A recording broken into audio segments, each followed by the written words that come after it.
Salom, yo'llarimizni boshqarish shunchaki ta'mirlashdan iborat emas, balki ancha aqlli tizimga aylanmoqda. Gap nima haqida ketyapti? Albatta, geografik axborot tizimi, ya'ni GATT haqida. Va bu, ishonavering, oddiy bir raqamli xaritadan ancha ko'proq narsa. Bu bizga yo'l infratuzilmasi bo'yicha juda oqilona qarorlar chiqarishda yordam beradigan haqiqiy vositadir. Demak, bugungi tahlilimizda nimalarni ko'rib chiqamiz? Avvaliga GATT o'zi nima degan savolga javob topamiz. Keyin bu tizim uchun ma'lumotlar qayerdan olinishini bilib olamiz. Undan so'ng ma'lumotlarni qayta ishlash jarayoniga sho'ng'iymiz va yakunda bularning bari bizni qanday qilib to'g'riroq qarorlarga olib kelishini tahlil qilamiz. Xo'sh, unday bo'lsa, birinchi qismdan boshlaymiz. GATT nima o'zi? Aytganimdek, bu shunchaki raqamli xaritadan ancha kengroq tushuncha. Qarang, GATTning rasmiy ta'rifi shunday. Bu geografik ma'lumotlarni to'plash, saqlash, tahlil qilish va tasvirlash uchun mo'ljallangan kompyuter tizimi. Lekin eng muhim so'z bu yerda tahlil qilish.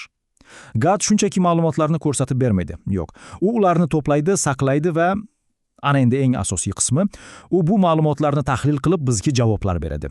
Asl kuch ham aynan shunda. Keling, buni oddiyroq tushunishga harakat qilaylik. Oddiy qog'oz xarita bilan GATT xaritasining farqi nimada? Tasavvur qiling, qog'oz xarita bu shunchaki rasm, statik, o'zgarmas. GATTdagi xarita esa u jonli, u dinamik bir tizim. U yerdagi har bir belgi, har bir chiziq, aytaylik biror ko'prik yoki yo'l belgisi shunchaki rasm emas. Bu ulkan ma'lumotlar bazasiga ulangan bir kalit. Unga bosasiz va butun bir ma'lumotlar olami ochiladi. Yaxshi. Demak, GATTning qanchalik kuchli ekanini tushundik. Endi savol tug'iladi. Bu aqlli tizimni nima bilan oziqlantiramiz? Ma'lumotlar o'zi qayerdan paydo bo'ladi? Keling, ikkinchi bo'limda aynan shu haqiqada gaplashamiz. Ma'lumotlar aslida hamma yerdan keladi. Loyiha hujjatlaridan tortib, yo'llarning texnik pasportlarigacha. Dala o'lchovlari, inventarizatsiya natijalari, bular hammasi juda muhim. Bundan tashqari, maxsus ko'chma laboratoriyalar yo'lning holatini skaner qiladi. Hatto yo'l transport hodisalari haqidagi ma'lumotlar ham tizim uchun qimmatli manba. GITS bularning barchasini bitta joyga jamlaydi. Mana bu sxemaga qarasak, ma'lumot yig'ish butun boshqaruv tizimining qayerda turganini ko'rishimiz mumkin. Ko'rinib turganidek, bu eng birinchi, eng asosiy qadam. Bu poydevor. Agar shu poydevor mustahkam bo'lmasa, ya'ni aniq va ishonchli ma'lumotlar bo'lmasa, butun tizimning foydasi yo'q. Xo'sh, ma'lumotlarni yig'dik. Endi nima? Ana endi eng qiziq joyiga, tizimning aytish mumkinki, yuragiga keldik. Ma'lumotlarni qayta ishlash jarayoni. Aynan shu yerda oddiy raqamlar va faktlar to'plami haqiqiy aqlli tahlilga aylanadi. Keling, bu sehrgarlik qanday ishlashini ko'rib chiqamiz. GATTning ishlashini tushunish uchun 4 ta asosiy narsani bilish kerak. Buni bir butun organizmda o'ylang. Texnologiya, ya'ni kompyuterlar va uskunalar bu tananing skeleti. Dasturiy ta'minot esa uni harakatga keltiruvchi miya.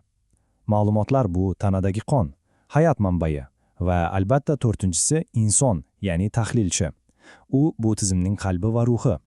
Jarayonning o'zi qanday ketma-ketlikda ishlaydi? Keling, birma-bir ko'rib chiqamiz. Birinchi qadam, albatta, ma'lumotlarni yig'ish. Keyin ikkinchi qadamda bu ma'lumotlar xususiy bazalarga joylashtiriladi, tartibga keltiriladi. Uchinchi qadamda tizimga so'rovlar beriladi, ya'ni biz undan biror narsani tahlil qilishni so'raymiz. To'rtinchi qadamda maxsus boshqaruv tizimi butun jarayonni nazorat qilib turadi. Va nihoyat, 5-qadam. Natija. Tizim bizga tahlil uchun tayyor xaritalar, hisobotlar va jadvallarni taqdim etadi. Yaxshi, ma'lumot yig'dik, qayta ishladik, tahlil qildik. Xo'sh, bularning bari nima uchun kerak? Ana endi biz butun jarayonning eng yuqori nuqtasiga, asosiy maqsadiga keldik.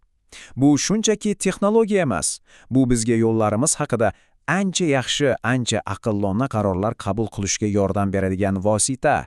Shuni tunish juda muhimki, GATTdan olinadigan natija shunchaki bir chiroyli rasm yoki xarita emas, Yo'q, bu undan ancha ko'prog'i.